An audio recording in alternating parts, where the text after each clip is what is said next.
Hello, welcome. Hello. Hi, Jack. Hi, Dan. Back again. Welcome She back, is. Danny. Yes. Yeah, Danny is joining us again. Third time? Yes.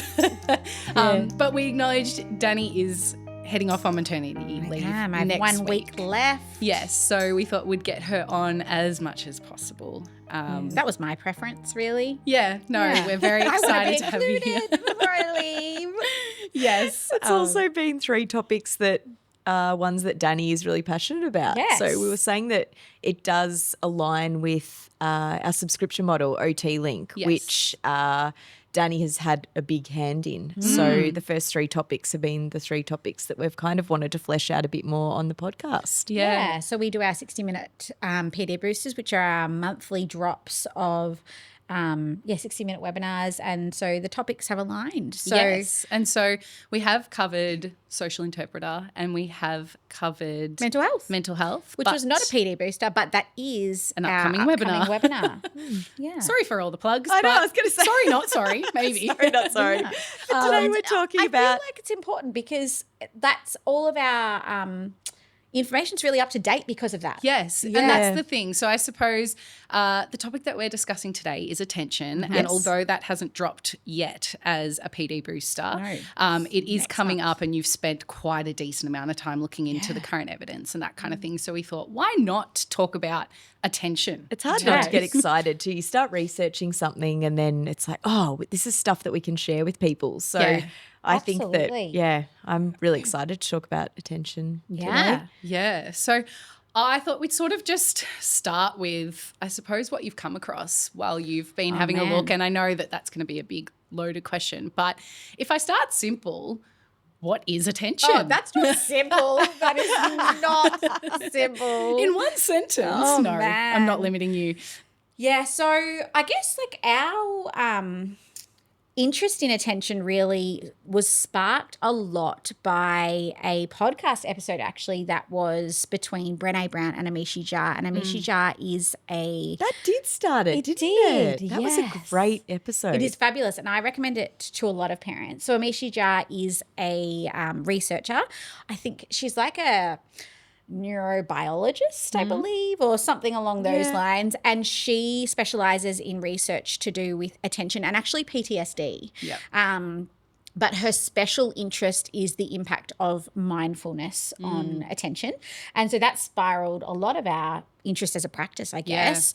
And she utilized, I love her TED Talk as well because both her TED Talk and her podcast are really easy to understand in terms of what attention is, because the attentional network theory is quite complex in that there is 3 different elements of attention, and that includes like our executive focus. So that's kind of like our that directs our behavior really and directs our attention. We've got our focus, and we also have our something to do with memory. no, Because I was going to give you a shout out because I was about to say how amazing your memory is. No, That's right. There's She's dropped another the ball. component but there. I'm actually not going there. It's the orienting system, the executive control system, and the retrieval system, I want to say. Anyway, don't quote me. Go listen to Amishi because she's much better than me. She has the facts. We'll tag her. Yeah, that's it. But essentially what Amishi talks about is the fact that our attention is like a flashlight. Yep. And if a flashlight is in a darkened room, it only lights up what it is pointing at. And so if we are to think about our attention like a flashlight, our attentional flashlight can be directed either inwards or outwards. And we can Inwards move as in like our internal thoughts Yes. and things that we're focusing on, and outwards being the external the environment. external environment, absolutely. And so wherever our attention flashlight is directed is what our focus is on. Yeah. And so she really debunks as well in the podcast with Brené, she really debunks the idea of multitasking. Oh, it was shattering revolution, wasn't it? As we all sit here with many different tasks in front of us. That actually we cannot multitask. It is very quickly moving our attentional flashlight between 2 or 3 different things. Yeah. And actually we are not not splitting our flashlight It just at all. reduces the productivity on all tasks. It again, absolutely doesn't it? does. Yeah. So she debunks that. But Sorry, everyone. mic drop. She does So debunk many that. OTs will find that so shattering. I know. It's like, It's something we claim to be very good at I as well. But know, I perhaps know. what we're very good at is shifting our flashlight very quickly. speedy flashlights. Yes. Yeah. Because the other thing she also talks about, which was really mind-blowing for me, is the relationship, and this is where her research with PTSD and attention really sort of focuses in on, pardon the pun, is that such a nerdy pun, is this idea that often what we think is a memory issue is actually an attentional issue. And that's because in order for our memory to encode and to actually find a place to settle in our brain, we have to have attended in the beginning. Yeah. So first we need to attend to something in order to encode it, in order to move it into our memory systems. And so the example that we often use is, have you ever driven to work and then you've gotten to work and you actually don't remember the drive to work? Such a concern, isn't it? Because your flashlight has been directed internally on what am I going to have for dinner, what do I need to do when I get to work, what time do I need to pick my kids up, all of those kinds of things. I drove to a previous like a previous home once because it was Absolutely. similar. You weren't living there. Yeah, I wasn't living there anymore. I got off the freeway and I was driving up the street and I was like, I don't live here anymore. Yeah. Because I was just on complete autopilot. I find it funny as we Absolutely. sit here literally hosting a podcast, but I actually find it really hard to listen to podcasts when I'm driving and split my focus. Except ours, it's interesting. Because, yes, and like I love doing it, but I find myself consistently rewinding 30 seconds because I'm like, what did they just say? As I was like focused on the road. Oh, you're very All good the focusing time. on the road. I just remember podcast. Maybe that's the Might problem. be new areas or something.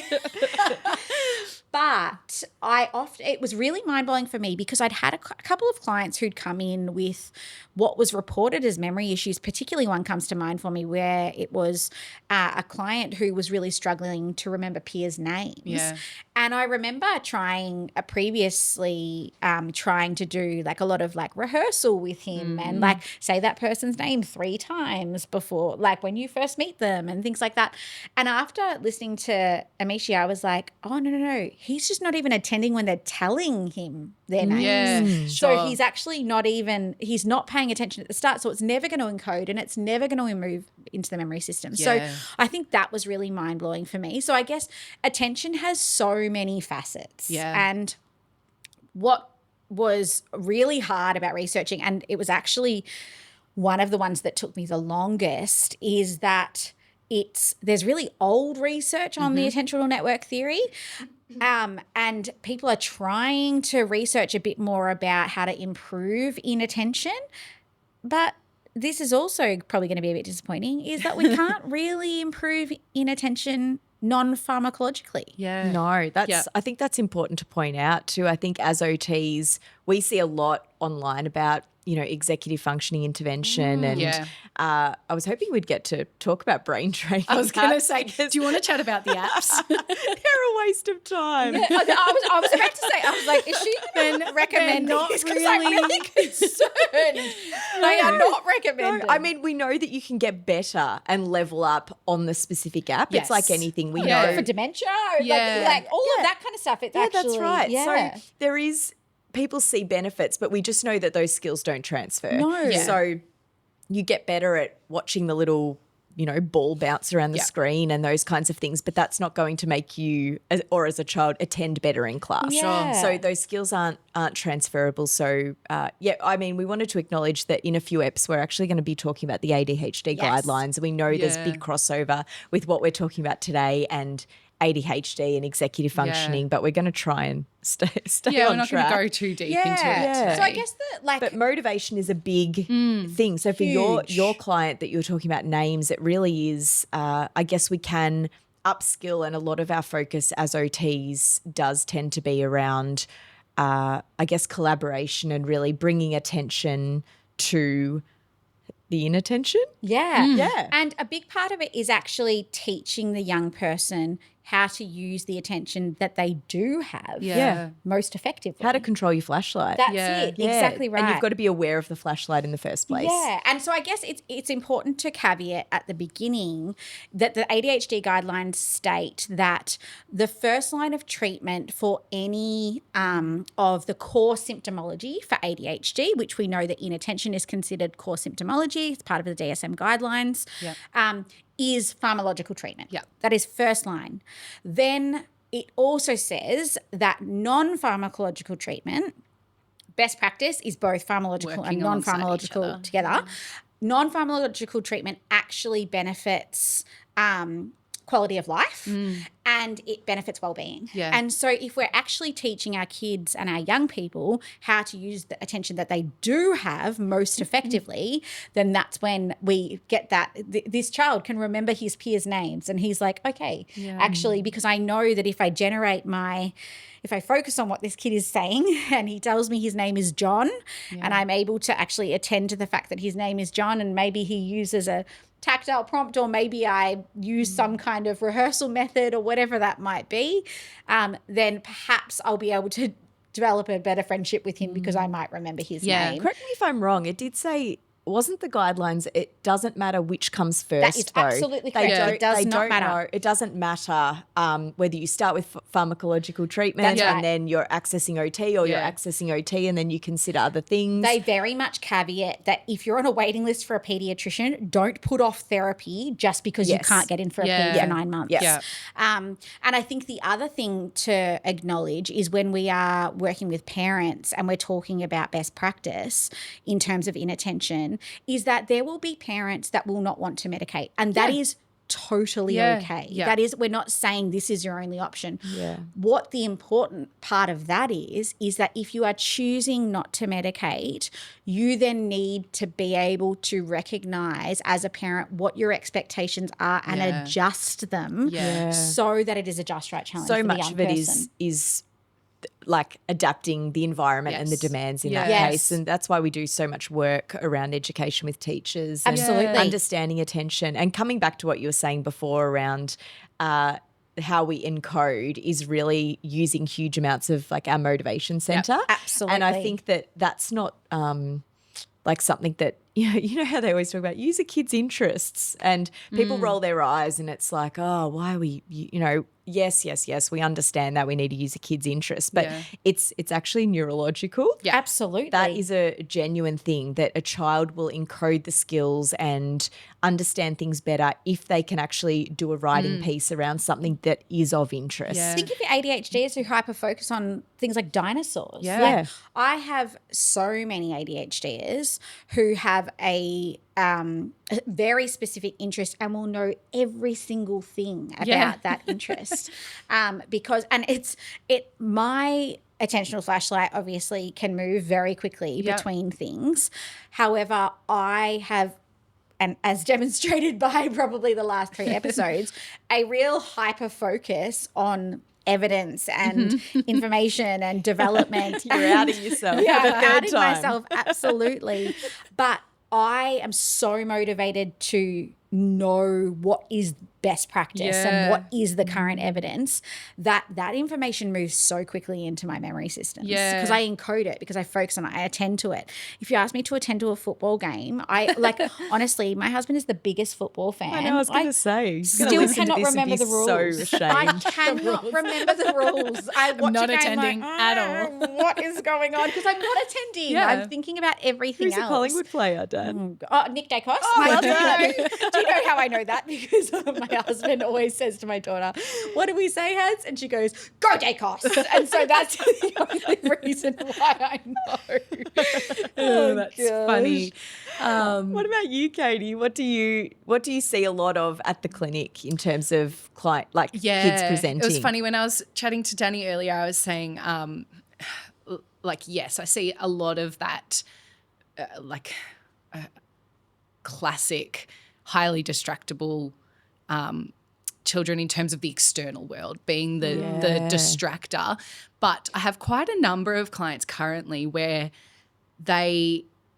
we have constant goals around distraction and attention, though they are really quiet, passive kids that really just kind of sit there and zone out. Yeah. And I think it's really important to note that inattentiveness doesn't always look like Absolutely. what a lot your of people eyes yes, physically looking at other things or not. Like there's lots of kids that look Yes. attentive. Yeah. Especially they're sitting quietly on the floor and they're looking at the teacher, but their mind could not be further away from and that's that. the thing. So they're not attending, they're not putting that into their memory bank as well. And so you come back to them and you go, all right, you ready to get started? And they're like, I have no idea what the first instruction was. Yeah. No idea.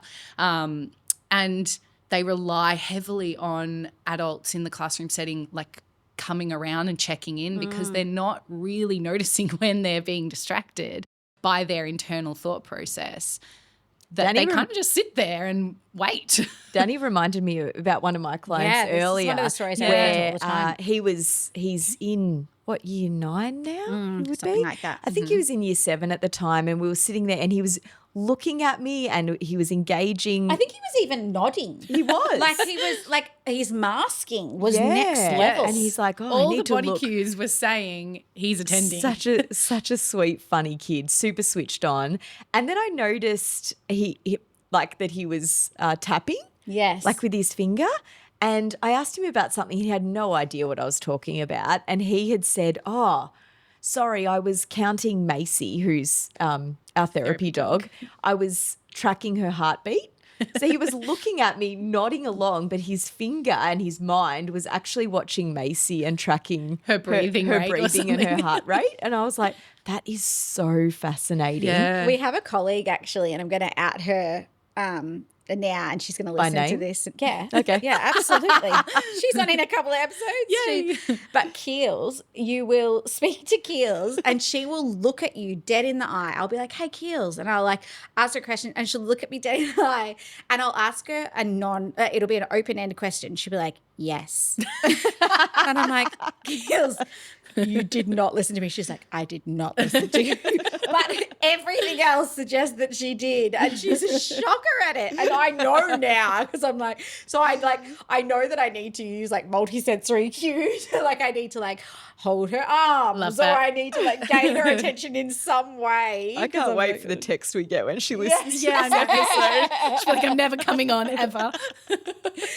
Oh, gosh. But yeah, I think it's really interesting because I think, yes, we would get a lot of, let's say, for example, teachers might refer kids to us that are really that highly distractible child that's distracting other children or watching things that's happening around the room, can't focus their attention on their work. But there are a lot of different presentations that we do see That's where right. attention is that underlying challenge. Yeah. Absolutely. I think it only often gets brought to the gets brought to the attention Every time. when it's coupled with hyperactivity. Yeah. A lot of the time. Yeah. Or where kids are really just like very much looking around the room and those kinds of things. So And I think that's the thing, like ADHD comes in 3 types. That's so right. it's hyperactive, that was hyperactive type, there's inattentive type, and then there's combined type. Yes. And often the inattentive ones are the ones that they go under the radar Yeah. because they're not picked up as Yeah. that's actually what's contributing And it's to not the until functional challenges. it's not until the family maybe gets some kind of report from school or something where they're seeing grades or, I've got a client at the moment and she's in year 8 and mum logged into her compass and literally everything was overdue. And she's trying her hardest in the classroom, but she's just focused on everything else that's happening in her brain that she's actually not really taking in what's going on with the classroom work. So then she's not finishing the classroom work. She has to take it home and she has no idea what she's That's doing it. because she hasn't attended in the classroom. So it's interesting for us, I suppose, as OTs to see all the different ways that the functional impact, I suppose. Yeah. So much of our work really is on educating the adults Yes, around the child. absolutely. And there's nothing worse than, well, not nothing worse. I guess that's an opportunity to at least, start the journey. But really when it comes to a referral for improve my child's attention, we often there's not a lot you can really do right there. Yeah. It really is around a lot of education around what does best practice actually look like, how can we look at supports, providing all the information to the parent, and then really working with the school and with the, I guess, the people around the child to really improve how we can best set them up. How do we present the demands? How do we structure the environment? That's it. Yeah. And in terms of the guidelines, without giving too much away in advance of our episode in a few weeks' time, but the guidelines really do state that environmental adaptations are something that is really supportive for ADHD in general. But systematic reviews, like the most recent systematic reviews around inattention, really there's not a lot. And so it really does come down to that environment, specifically, I should say in youth. Yeah. It really does come down to those environmental adaptations. But the other thing that there is growing evidence around that the guidelines do state that we should look at mindfulness is CBT and mindfulness comes into that. Yeah, absolutely. Yeah. And I will say we will discuss that a little bit in that upcoming episode as well. In terms of like intervention and things like that, what do you do with the actual kids? Because I know we do a lot just around collaboration and bringing them in on what those adaptations and what kinds of things we could implement with them. I know that we use a lot of, goal plan, do check just to, I guess, around strategy use. Is there anything else that you do specifically with the kids? I teach a lot about metacognition. Yeah. And so I do a lot, I guess it probably fits into psychoeducation really. Yeah. But I teach a lot about internal drivers and external forces. So the idea that we have mind magnets, which are internal drivers. So they might be dinosaurs, they might be Lego, they might be Pokemon. Macy. They might be Macy. They might be learning about really like new evidence that's really interesting to different developmental domains. And then our external forces are things that are outside us that are pulling our attention. So they might be the things that I have to do at school that I'm really not interested in. Yeah, they're often a have to do or a need to do. They are, absolutely. And I do a lot of psychoeducation about the difference between those two things because the more self-awareness a young person has or any person has about their attention abilities, the more control we tend to have that's over right. things. And how we can make changes and set them up for success around balancing the internal drivers and the external forces. That's it. And I often utilize that in conjunction with mindfulness. And I have a great story of a young man who I've worked with for a long time. I know you're going to talk about. And I've just discharged him and I'm so sad. He's just the most delightful wee man. But he's I was working with him on inattention and he is an amazing example of a young person who just procedural learning is such a strength of his. And once we teach him a strategy, his executive functioning deficits have never gone away. Yes. But his ability to implement strategies once they are taught is quite fascinating. And I was talking to him about internal drivers, external forces, and one of his internal drivers for a significant period of time was Rubik's cubing. And I was talking to him about mindfulness and I was like, have you ever done mindfulness before? And he was like, oh, yeah, we do it at school. And I get this response all the time. Yeah. Okay, what does it look like at school? We lie on the ground. Teacher tells us to think about our thoughts. I'm like, okay. What do you think about? He's like, I think about cubing. And I was like, okay. Do you think about anything else? Nah. I was like, okay. My mind magnets are all there. Do any other thoughts come in your head? Nah. I was like, okay. So his flashlight is just literally like hyper fixated on cubing, which is why he's so good at it. Yeah. Such a misconception about mindfulness, isn't it? The actual mindful part is the redirection. It's not the hyper focus. And when I taught him, so I was like, your focus, your flashlight is on your internal drivers that whole time.